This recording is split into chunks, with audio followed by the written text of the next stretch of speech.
From the world of AV programming and control with James King, I'm Steve Greenblatt, and this is Ask the Programmer.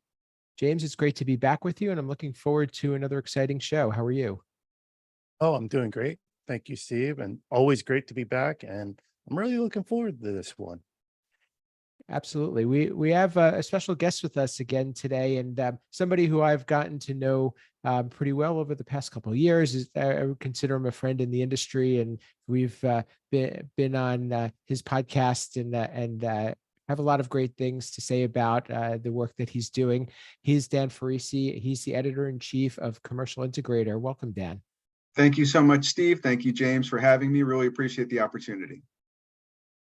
So today, what we were hoping to get back to, Dan, and you're going to help us with this a bit, is get the whole premise of Ask the Programmer is to really be fielding questions from our audience, the community, those who want to learn more about programming, as well as what programmers do and the impact that programmers have, because there's a lot of, I think, a lot of topics that are not very clear to everybody. So you brought a few to us, and we're going to start with the first one that is an interesting topic today. And I don't want to steal your thunder, so I'll let you let you frame it up, and we'll take the conversation from there.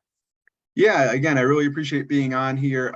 So I've tried to crowdsource this a little bit, as you say, to really understand what those in the industry are wondering about, asking about, wanting to learn about programming. So the first thing I'd like to start with is, I think it's probably true, and let me know if you disagree, that programmers, system programming generally, sometimes tends to have a little bit of a lower profile than some of the other stakeholders in our industry. Maybe it's because programming is complex or perceived as complex. Maybe it's because programmers tend to get involved when most project pieces are already in place, as opposed to being there from the very, very beginning. Do you feel like programmers are beginning to raise their profile among the industry community, within the industry community? And if so, how do you think programmers are beginning to do that, kind of raise their profile and get the recognition that they deserve? James, why don't you jump in? So my first take on this is, I don't think the spotlight on us is like, how I'm wanting to go this is, I don't think we're perceived as being complex, and that's why we're being undervalued. I go back to, I don't think people understand what we do. I mean, when we throw a large display on a wall, our users can see that. So when you throw a cheap version, a mid range version, a high, they can see the physical difference. So they see their value. Same with projectors, same with like things that are, in their face. But when you get in the back end, the code and stuff, it's a line item to them. So like going to one person over another, like why? They don't see the value there. So that's where us programmers need to bring that value so the users can actually physically see it. Now they can't touch it, but we can show them by our speed, reliability, and robustness of our code, and making sure that it meets their needs and their problem is being solved, and that they are not frustrated when they use the system. A really interesting point, that the lack of tangibility, or the difficulty of making programming tangible, is very different from, as you say, whether you're mounting a direct view LED video wall on a wall or something like that. The programming, the code, although you can certainly say, well, we're going to deliver an outcome. And I mean, programming is essential to delivering that outcome. It is a bit less tangible. It's a bit less sensorial, isn't it? Yes. And I don't know if either of you watch Seinfeld, but I kind of chop it up with the whole skit he does with the check at a restaurant. Like, you sit there and you order all this food and the check comes in and you're like, well, I'm not hungry now. And that's kind of how programming is. It's like, well, I got my display on the wall. Why do I need to pay you? Like, it works. And they don't understand the value that we are making that display work for them. Exactly. And I would kick it over to Steve now. Yeah, I would definitely validate what you said, Dan, about the fact that programmers are not always included in the initial conversation. They've historically been in the background, not necessarily been the highlight of a project. A lot of times programming is just a line item that needs to be satisfied, not necessarily the focus of a project. And many times it's not easy to define what programming requirements there are. And I think that that's probably where this conversation stems from, is that programmers have always had the struggle of determining what is going to be a successful outcome.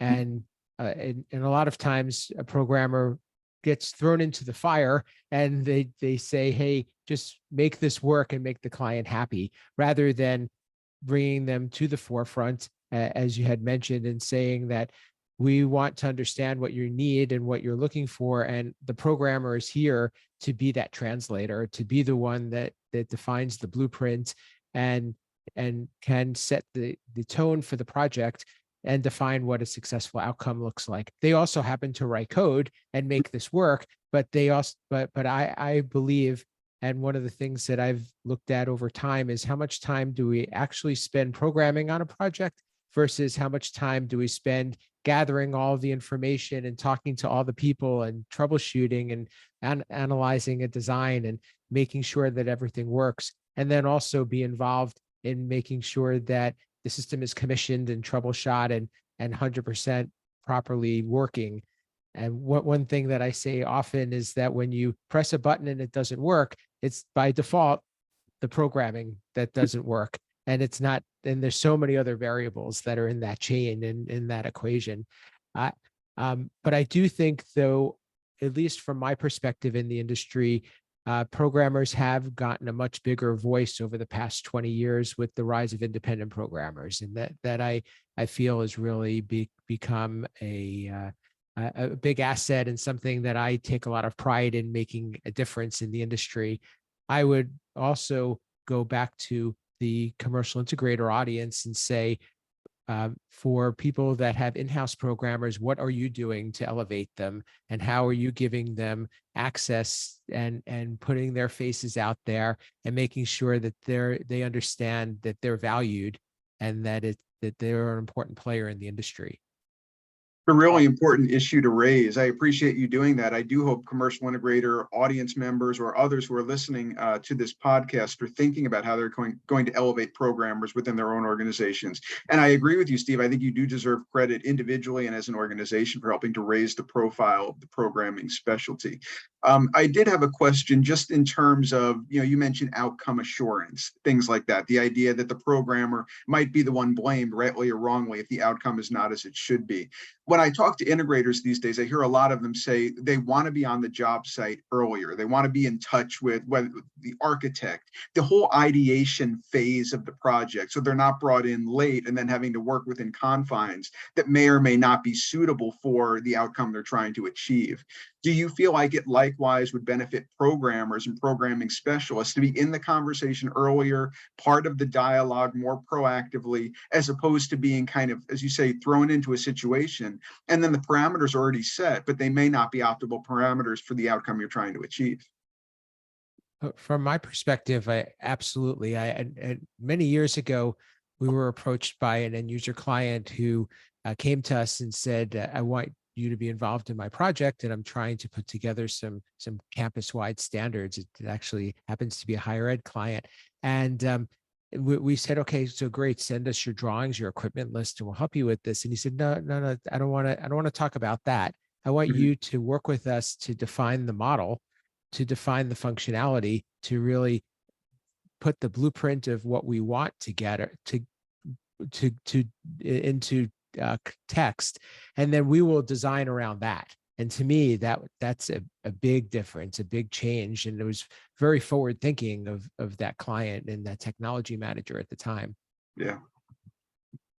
And I also think why programmers should be at the table earlier is, and nothing against salespeople and nothing against engineers and stuff, but there's nuances that us programmers all know that might get overlooked. Let's take an example of a project that, you're putting an AV system in and they're throwing a lighting system in, and the engineer will be like, oh yeah, we can tie that to the AV equipment. but they may not know, okay, are we communicating that as serial? Are we communicating IP? If it's IP, like how is that being done? Is it conduits there? Like a programmer going to look at it that way and be like, well, if I got to talk to that lighting control, or if I need to talk to that shade control, I need this infrastructure in place, where like the salesperson or the engineer may overlook that, just saying, oh yeah, the programmer is going to make it work. It's against the line of code, and not realizing the infrastructure needs to be there too. Yeah.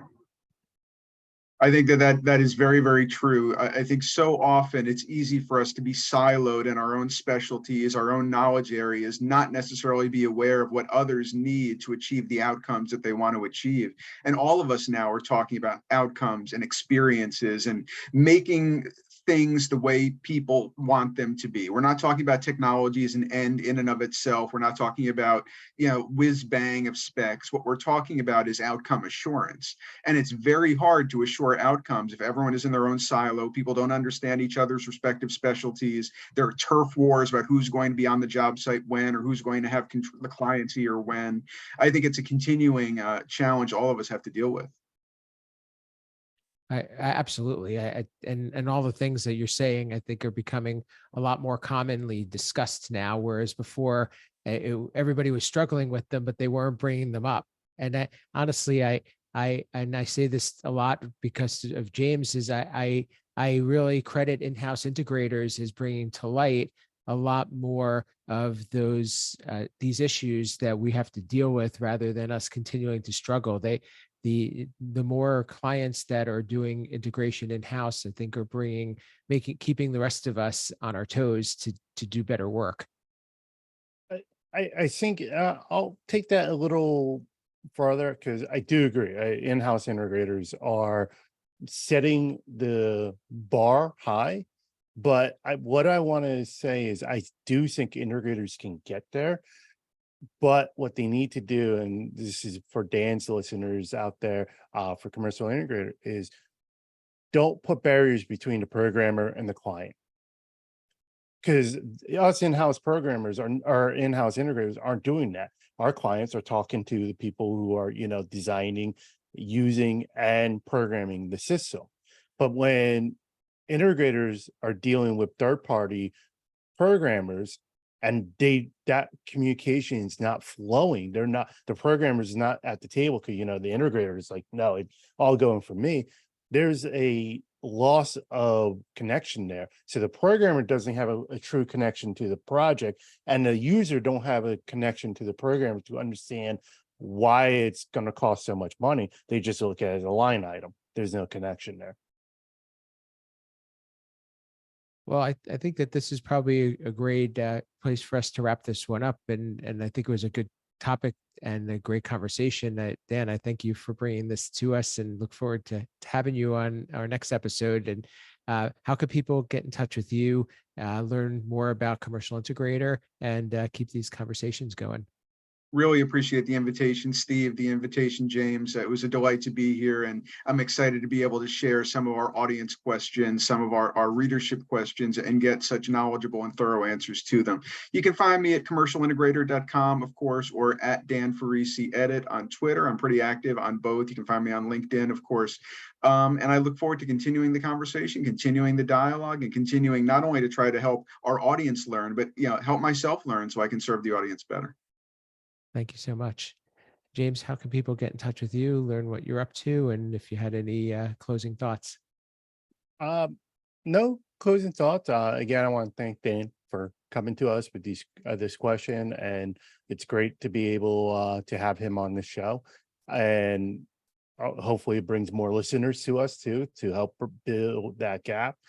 Again, you can find me on Twitter, AV_James King. LinkedIn, I'm not too active there, but I'm on there. Instinct with HEPMA. Again, if you Google me, you'll find me. And for me, you can reach me at Steve Greenblatt on social media, and my company, Control Concepts, at controlconcepts.net. But most importantly, please check out our podcast here on YouTube, the video version and the audio version on Apple and Google Podcasts. And let us know what you think. Let us know what you think about this episode. We'd like to have more of these types of conversations. This is really what this podcast is about, really trying to having engagement between those who have questions about programming and programmers as well, and match them up with the minds that can provide the answers, and try to really raise the bar and bring more of a understanding to the value of programming in the industry.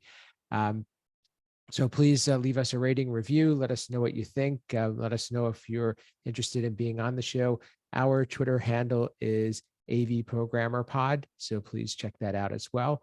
And with that, this has been Ask the Programmer.